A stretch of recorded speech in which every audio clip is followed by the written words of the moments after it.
right, we are here with Miss Roxanne and Mr. Bucky. So this is my Uber driver, I guess. Private driver, my personal driver. I'll come and pick her up and take her. She does. How many times would you say we've done this? Probably, I don't know, 10, 15, something like that. Yeah, might be about that. But yeah, I just got her one time when I flew into South Bend, or like rental card into South Bend or something. Like everything is through the South Bend airport. So one time I got her as an Uber driver, and anytime that I get someone that I feel comfortable with, especially a female, I ask if I can have their phone number and, you know, like have them be my personal person, because then I feel safer because it's somebody I know. Yeah. Yeah.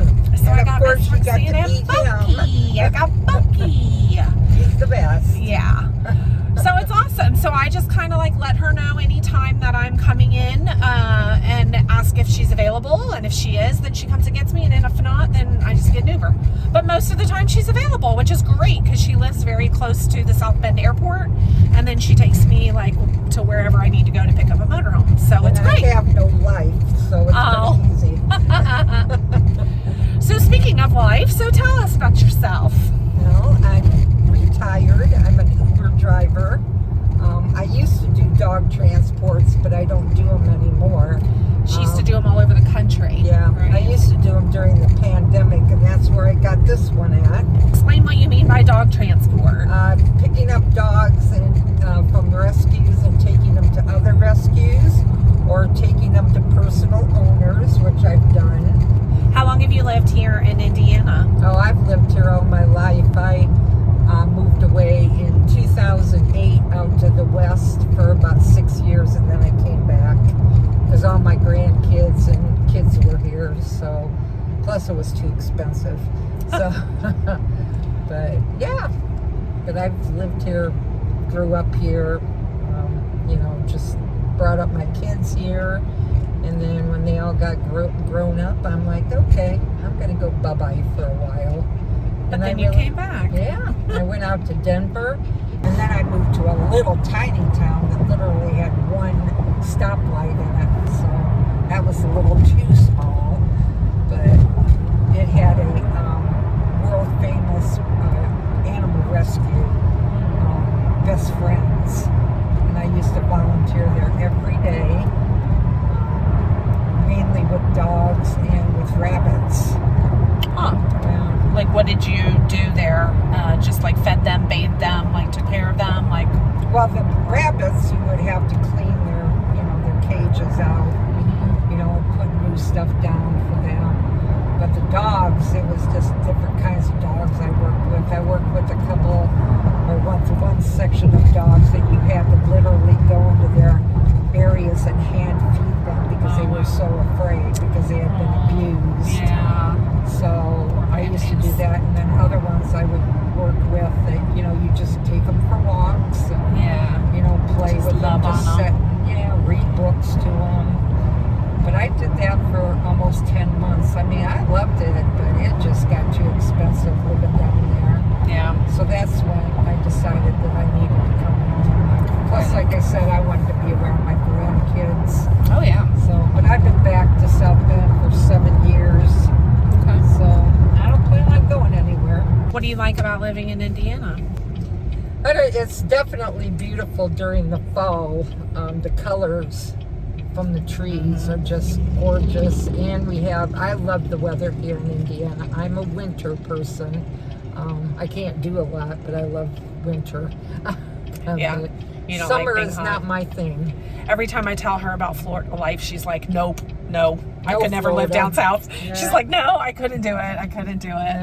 I would miss the colors here in Indiana, because it just gets so beautiful here. Yeah. Once the leaves start changing. But, Yeah, see, we don't get season changes. Oh yeah, we get them, and we're gonna get there pretty soon. We're about to get a storm. Yeah. Oh goodness. Oh yeah, it's been hot and humid all week. Yeah. So that usually means we're gonna get rain or something going on.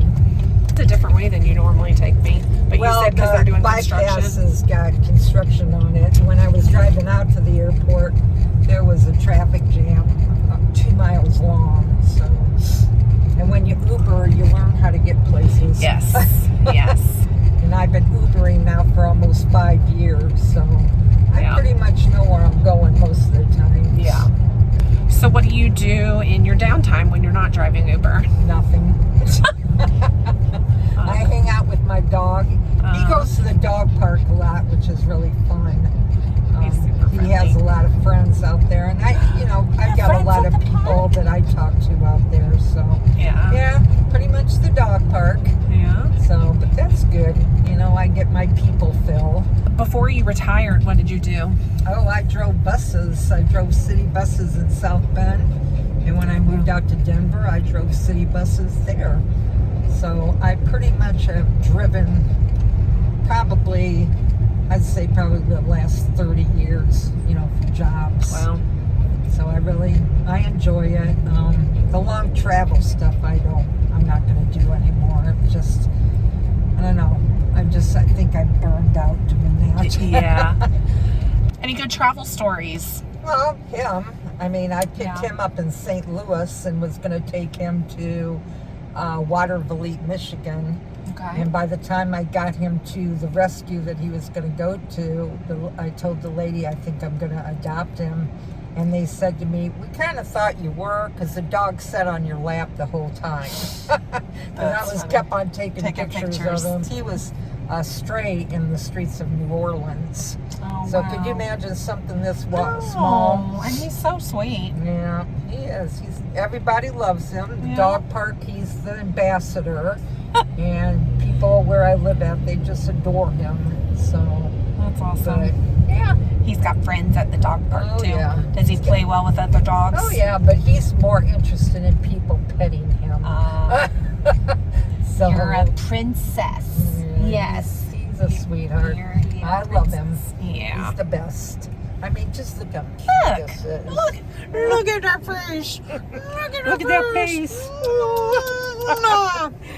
Do you have any interesting dog transport stories? I think the one that was probably the neatest was when I went out to Annapolis, Maryland, because I'd never been out on the East Coast, and now I'm kind of infatuated with the East Coast. I've done enough of the West in my lifetime. But that was really a neat ride, really pretty. But I've been to Syracuse, Annapolis, I've been to Albany, Niagara Falls, Maine. There's a couple other places too. And I take a lot of pictures of my dogs, and I get pictures pulled up on my Facebook account, and I'm like, I don't remember transporting that dog. That's funny. But, like it shows up as a memory on your Facebook. Yeah, and I'm like, oh, isn't he cute?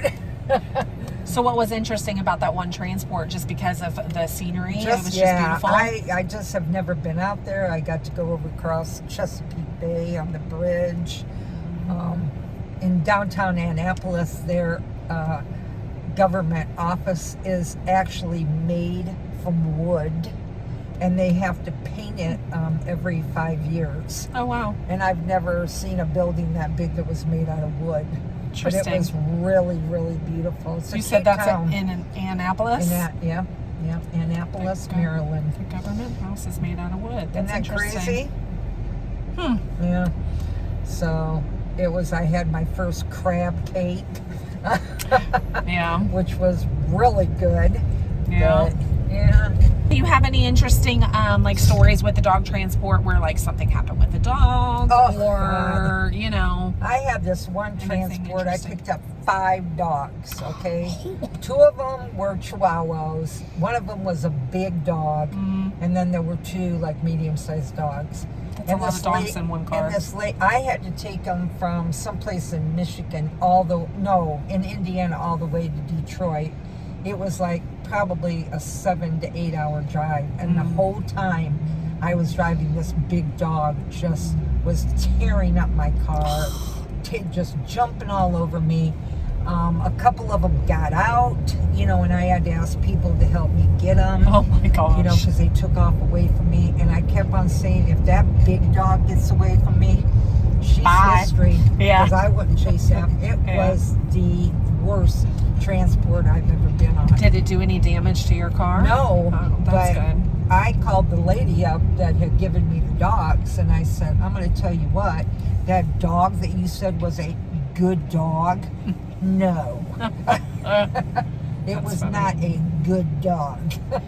So that's really the only bad one that I ever had, but it was, oh my God, I just didn't know what to do. Didn't know. And then when I got to the place that she was going to meet me up at, because she had to come across the bridge to take, because they were going to Canada, every one of those dogs got out of my car except for that big dog. So I have people in the parking lot at the hotel chasing all these dogs down. I'm like, please help me get these dogs. You know? And we got them all, but oh my God, it was the worst. The worst. Yuck. Yeah, it was horrible. But otherwise, you know, every one of the rest of them, I'd go and I'd spend the night. And, like Make a I little went to, trip of it. Yeah, to Memphis. I went to Janesville, Arkansas. I went to Nashville, Elizabethtown in Tennessee, and picked up dogs. And I'd spend the night, and then the next morning I would pick the dog up and take them to the rescue. Now, what would be a reason why a dog would be transferred from one rescue to another? Just to get them closer to, you know, the area that would be, you know, more susceptible to want to adopt them. Or Because of the type of dog it was? Yeah, or taking a dog to a rescue that was training them and working with them so that they would, you know, be a better dog to pick up or, you know, to take. Okay. So that's what a lot of it was. Either that or the rescues just had too many dogs, so they had to transfer them to another one. A lot of these people that do rescues, because I was a transporter, not a rescue, but a lot of rescue people, what they do is they go into high-kill animal shelters and pull these dogs before they get ready to euthanize them. So I would go and I'd pick them up, you know, and then take off and, you know, take them to take them to a rescue. So, yeah, I mean, it's a fun job to do. Very taxing, a lot of miles on your car. Yeah. I mean, I racked up some major miles on my last car I had. So it's kind of the reason I don't do it anymore, but I'll do short ones from like South Bend to outside of Chicago, you know, things like that. But to do those real long ones, I just,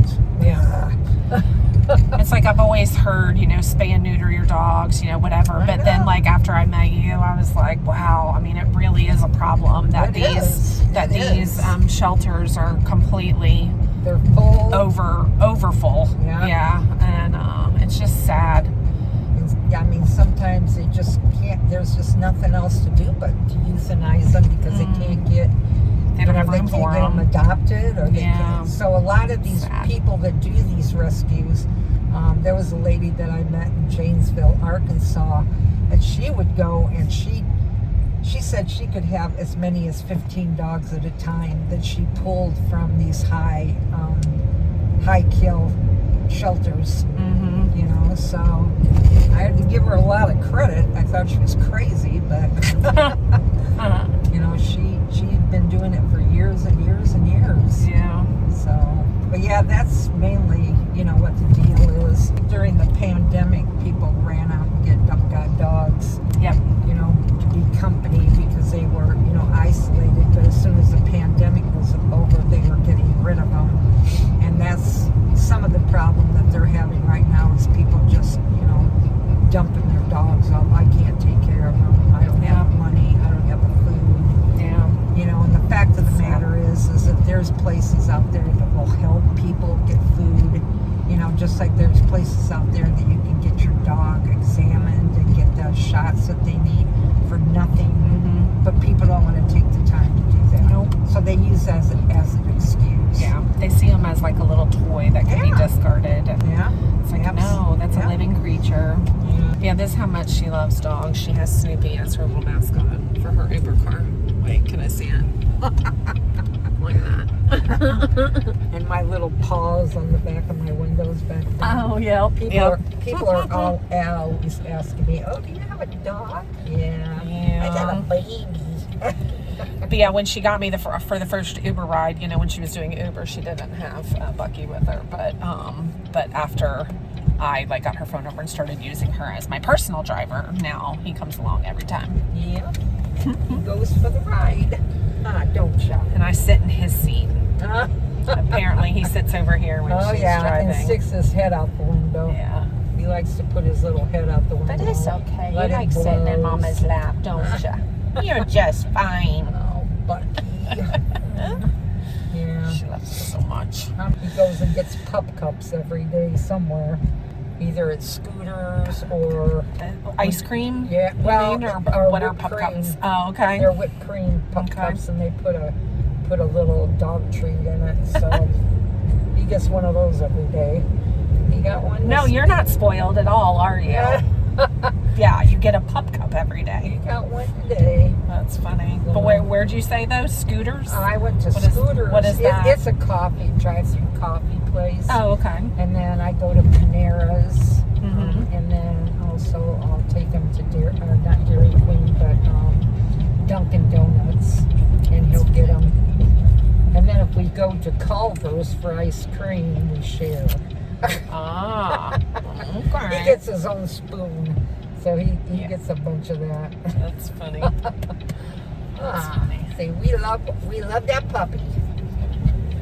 So what is there to do around these parts? Because this is, at least in my opinion, what I've seen of it so far when I come up here to pick up a motorhome, is it's very kind of rural, not really big cities. These are like smaller little towns. Well, this is where Notre Dame is at. Yeah. So, by the way, I need to do that. I haven't been there yet. I heard the campus is beautiful. Yeah, it is, especially in the fall. I haven't done it yet because every time I come up here to get a motorhome, I'm ready to just get going, you know, and get to where I'm going. So I haven't had a chance to do that yet. We also have a AAA baseball field, Four Winds. The club is actually owned by the Cubs, the Chicago Cubs. Oh, cool. So that's a really big draw here in South Bend. A lot of Amish people live up here too. Oh yeah, especially in Goshen where you're going to right now. There's a lot of places to go up here. Shipshewana, which is a big flea market. A lot of cornfields. Yes. So last time I came through here, I stopped at a cornfield because I saw a sign that said sweet corn. And so I stopped at a cornfield and bought some from a man that had this little tent set up on the side. And I was like, what makes sweet corn sweet corn? Why isn't it just corn? And he was like, they're different. The different stalks. Some of them are sweet, some are regular. The best sweet corn. Oh yeah. Because when I was out in Colorado, I tried buying some and it was not good. I didn't know until I started this job, and I've shared this with a lot of other people that I've met, that I'm like, oh, I'm transporting motorhomes, and I'm like, Indiana is like the motorhome capital. It is. Yeah. It's crazy, and it's just funny because it's all these little pockets of these small towns that they're all right next to each other. It's like Goshen, Wakarusa, I'm sure you can name them all faster than I can. You know, Elkhart, they're all these little pocket towns. Yeah. And everywhere you go in these towns, it's motorhome manufacturers, motorhome parking lots, motorhome, installers, motorhome, whatever. And apparently I also learned this, that a lot of Amish people work at the motorhome manufacturers, apparently. Right. Yeah. And so that's why a lot of them live up here, is because they live near where they work. Yeah, when the economy took the crap in 1980, Elkhart almost closed up because a lot of these motorhome places had to lock their doors and tell people, we're sorry, but we can't make it. So, but now, it's been built back up. There was a little bit of trouble during the pandemic, but now that we're all done with all of that, they're doing pretty good now. There's still, a little bit of problems with, because I have one lady that I pick up, and she only works 3 days a week in one of them.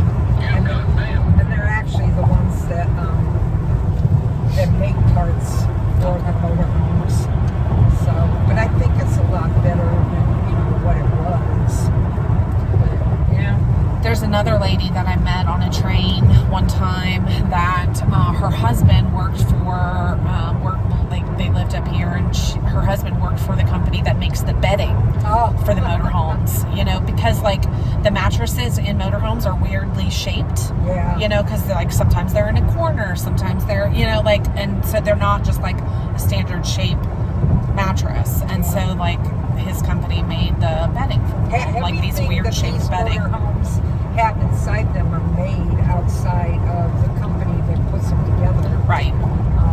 You know, the walls, the floors, just about everything. You know, so yeah, there's a lot of businesses up there. I mean, you drive down back roads and it's just one, you know, one factory after another. And some of them it's just huge factories. So that's what Elkhart's known for. Yeah. Well, and then my company, we partner with those manufacturer companies. So like I don't work for the manufacturer, I work for the company that partners with them, and we just transport them.